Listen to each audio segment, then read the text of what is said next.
All right, so welcome back.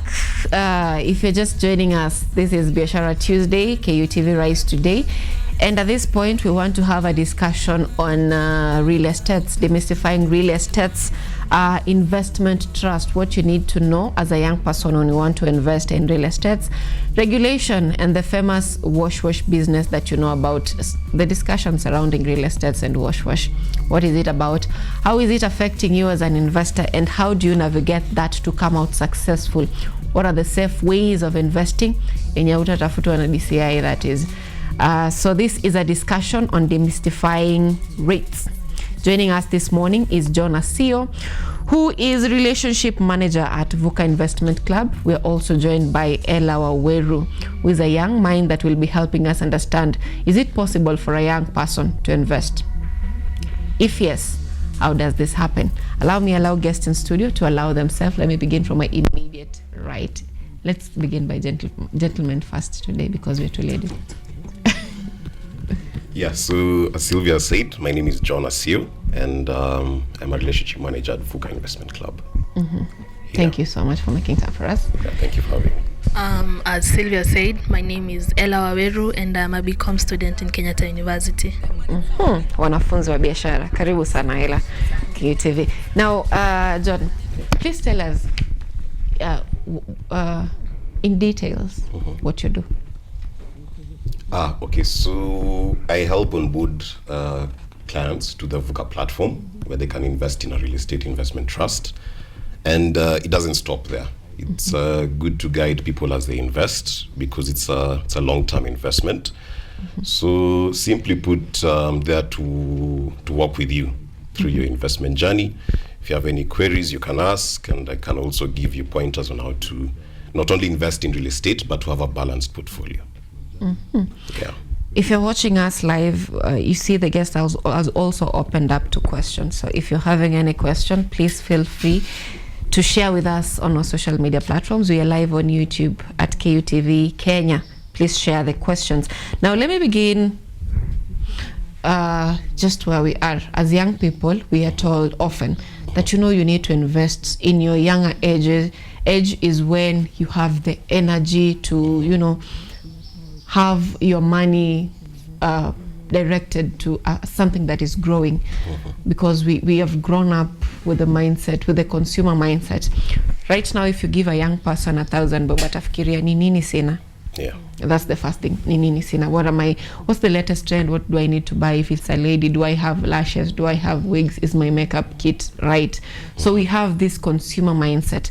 And then sometimes it's because we lack a specific area where someone wants to invest. Young people, most of them are in 7 out of 10 young people will tell you that they have tried either selling mitumba or hawking or something, just retail, selling something. None of them thinks of real estates. It's a bougie word because we think that people who invest in real estates really have it. So why should young people care about investing in real estates? Well, real estate is known to give steady and stable returns over time. The only problem is that it can be quite capital intensive. So the whole purpose of a real estate investment trust is to simplify this whole process. So instead of having to buy your own plot or land, you can invest in already tangible assets. So when you're young, you have the time, and compounding works in your favor over the long term, maybe a period of 10 or even 20 years, where you start getting, exponential returns. So when you start when you're young in a stable investment like real estate, you're putting yourself in a very good position to build your wealth over time. So it's good to put, a certain percentage every month, and it's quite easy to do so with a real estate investment trust, especially if you're now investing through VUCA. Yeah. Now, Ella, Yes. how easy or hard has it been like to take this concept? Personally, for me, it's been easy since I have a father, thank the Lord, who has taught me much about investment. I was even telling John earlier that I saw my father's VUCA investment portfolio on his laptop. So he has taken me through the steps and know what to invest in, but I haven't still learned more about stocks. That is something that I will figure out later.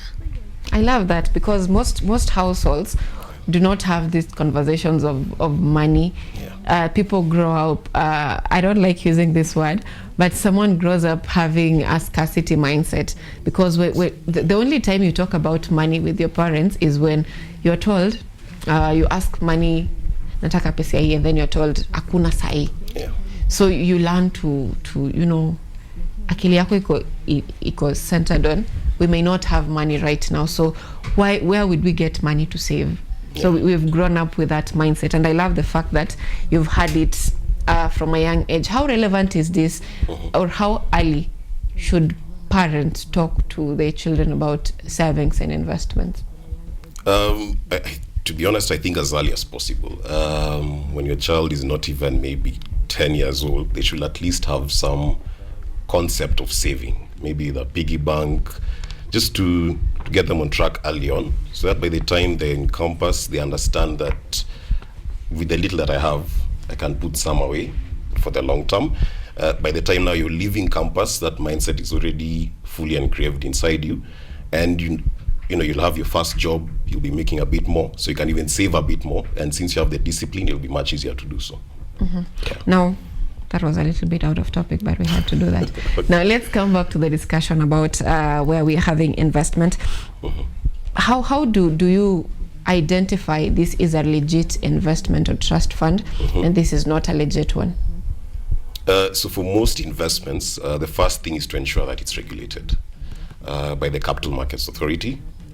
And from there, you can also do your due diligence, understand the asset class you're investing in. Most people, when they look at an investment, the first thing they look is returns, and the higher the better, without understanding the risks that come with the asset class that you've chosen. So it's also quite important to diversify amongst those regulated investments, so that you can have some that are giving you high returns, and you can have something like real estate that gives you steady returns while being stable. How high or low can someone invest in terms of amount for you to begin this investment? Because mostly if right now we are focusing on the young people, they may not have large amounts of capital because it's capital intensive. What's the least that someone can begin with? Well, with VUCA specifically, realistically you can start with any amount, although for the investment to make sense, we usually advocate for, let's say, 2,500 or 5,000 shillings, and then you can do so on a monthly basis. But ideally, you should have a strategy that is practical to you and how you generate your income, whether it's pocket money, whether it's a side hustle, so you can decide, let's say, 10% of this will be going to the investment. We live in a world, I'm still on you, John. We live in a world where wealth is considered to be something tangible. Niko na kuka, hii kuka yangu ni yangu. But then we are talking of an investment where probably you are going to see the returns in 10 years. How do you is it measuring the value of what you have? Because technically you can't see it. It's something that is, for lack of a better word, imaginable. How do you measure the value of what you have? Well, I don't know if this is what you're asking, but it's always good to identify your net worth at any given time. Now, your net worth is simply your assets and your liabilities, or rather you subtract your liabilities from your assets to know how much you're actually worth. And of course, you'll have maybe stored this wealth in different places. With real estate, at least it's tangible. Even in the case of VUCA, as much as you're buying shares into the REIT, it's still a tangible investment. So there are different ways of storing wealth. Some may be intangible, some may be tangible, but it's always good to diversify. How do you do it in terms of, as a young person, probably you may not have consistent income. So for your case, how do you do it? Personally, as a young person, as a comrade, as you know, personally, my lunch money, there are days that I save, I don't eat lunch, and the money I make it like 2,500 and then I push it to the MMF. I have an MMF account. So that's how I save money, really. So it's basically from pocket money then to savings. Yes. So do you run a business? I did Tumba business actually when I was in first year, second year, but yeah. Things went murama. Yeah, murama. All right, so at the moment, because that's a little bit hard, as a comrade, you're basically living on survival mode. Yes. And you won't starve yourself every time to, I don't know if I'm polluting your mind, but then you won't, that is not consistent. And with saving, it needs to be consistent. So what are your plan Bs on this? For example, when sometimes you will not go hungry. So what are plan Bs on this? So my plan B is I have a very generous family whereby we are given money when you want to, like when you tell your parents I want to add money to my MMF account, they'll actually give you money. My parents. All right, you're very privileged for that matter. Now, something that is a common narrative in the real estates. Help us demystify this, confirm or deny. Something to do with wash. Yeah. How do investors or the genuine investors survive in this industry, especially when we have so many individuals who are having illegitimate money, pouring it into the industry without having taxes and all that. So they don't care about the high prices, because apparently right now, if you're in the industry, the construction, prices of different commodities are high. But then these people have a lot of money. They may not care how it's spent. Most of them are excluded in tax, or tax does not really affect them. So how do legitimate companies and business persons or business people compete with this influx of illegitimate money? That's a good question. Well, you're right. Real estate nowadays is a minefield to navigate. Especially, I mean, it's quite hard to know which property has been built with proceeds of wash, as you've called it, and it's quite hard to know what a legitimate asset is. So if you're looking to partner with such people, I guess the best thing you can do is just to do your due diligence on who you're working with, the companies that you're also working with. But for us at VUCA, we've made it quite easy to invest in real estate. So we are regulated, and you don't have to worry about wash because we have to submit reports to the CMA, and there's a lot of oversight. Even the funds that are invested with us are placed in a custodian bank. So it is not money for us to use for our own needs. It is purely to be invested in real estate. So at least with the real estate investment trust, it is much easier to invest, especially if it's regulated. You don't have to worry about bumping into such people.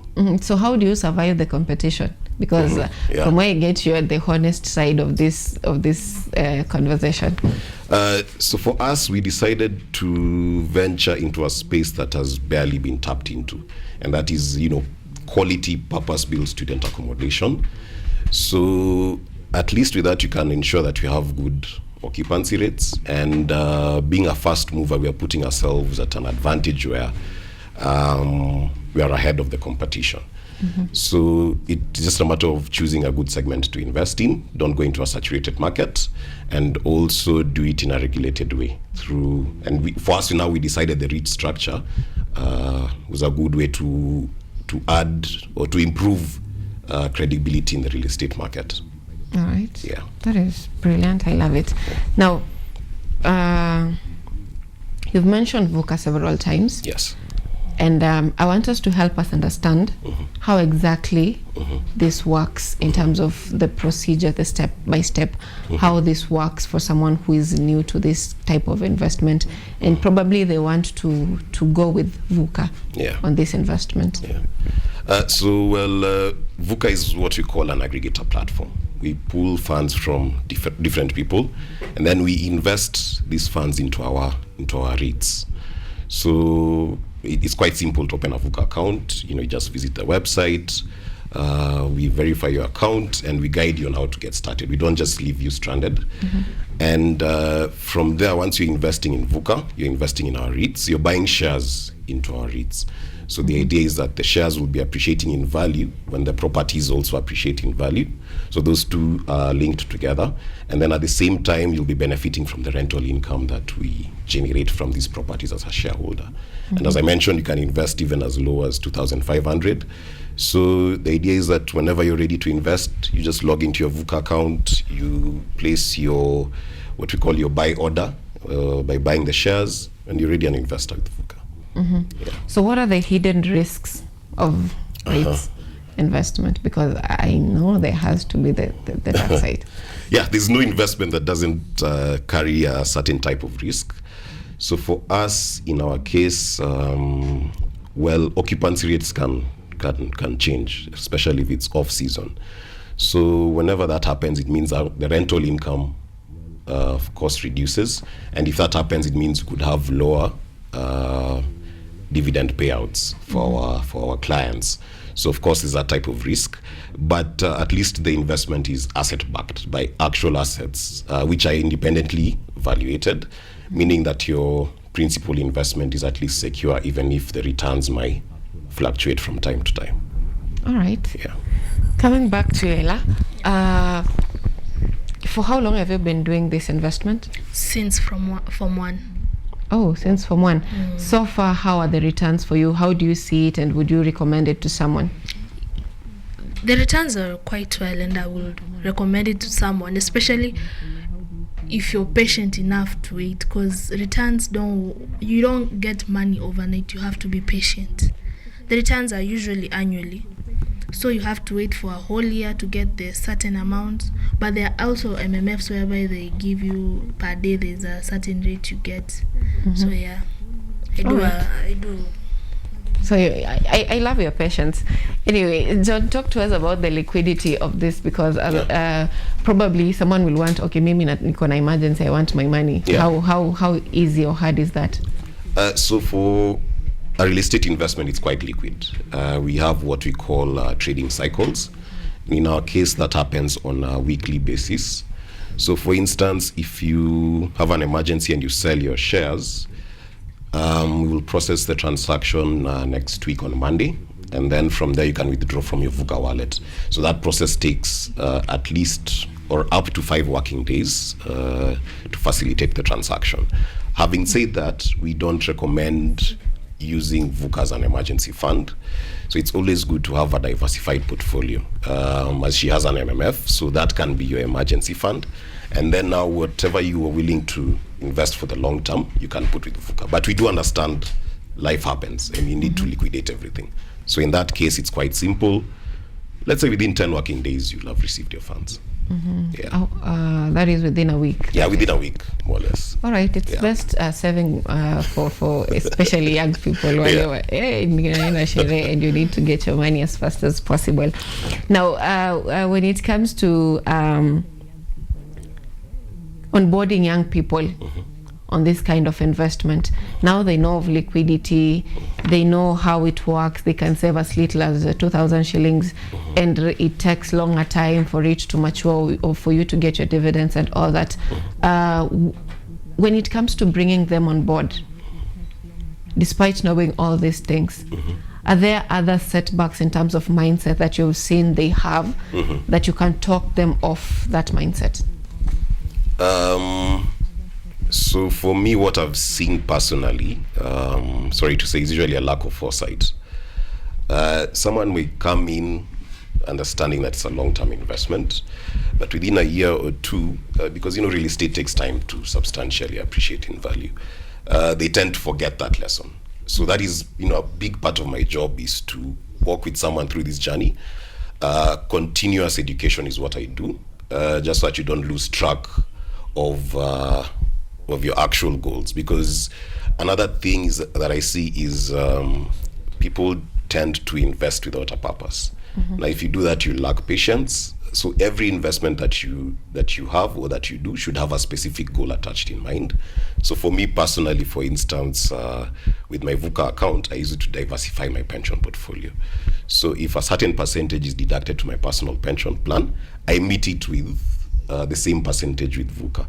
So for me, I have a 10-year, 15-year horizon. I won't even be checking what my account is doing at the moment. The idea is to just continuously invest, and once you have that investment goal in mind, you will then have the foresight to try and achieve it. All right. For you, Ella, what was your biggest mindset? Hey, the Lua is trying to come up with this interview. Mindset shift for you, moving away from the spending mindset where you just want to spend and be a consumer. Okay. If there's one thing that my father taught me is consistency. Wealth is built on consistency. That's saving that 1,500, at one point it will turn to 1,000,000. So I just looked at the bigger picture, the 1,000,000, like me holding 1,000,000, and it really motivated me. Yes. So it's the future that is holding you together in this investment. Yes. I love that. I hope most of us would have that. Now, as we bring this to an end, there are various shifts in this industry. How people did invested in real estates before may not be the same as how they're doing it right now. Yeah. What is the biggest shift right now in any field, in terms of technology, in terms of structure, in any way? What is the biggest shift, and how will it affect the future of real estate investment? So I'd say the shift that is happening as we speak is that there are many more investment options. Previously, I guess with our parents, it was simply, put your money in a circle, ensure that if you're taking a loan, you buy land, you build, and that was pretty much investing for them. Nowadays, we have money market funds. You can also buy offshore stock. You can invest in so many other things. So I guess the impact that I see even happening now is that people don't first run to real estate. They invest in these high yield options and then now look for real estate or even a real estate investment trust and diversify through that platform because of the stability real estate offers, especially if other investments are fluctuating in terms of returns or risk. Yeah. All right. If investors were data driven, how would this impact their investment? Okay, depends on what you mean by data driven. I mean, someone is keen, looking at trends, looking at, I've invested this, looking at the interest rates and all of that, on toes with what is happening with their money. Yeah. How will this affect how will this shift investment in real estate despite all these changes in mindset and all that?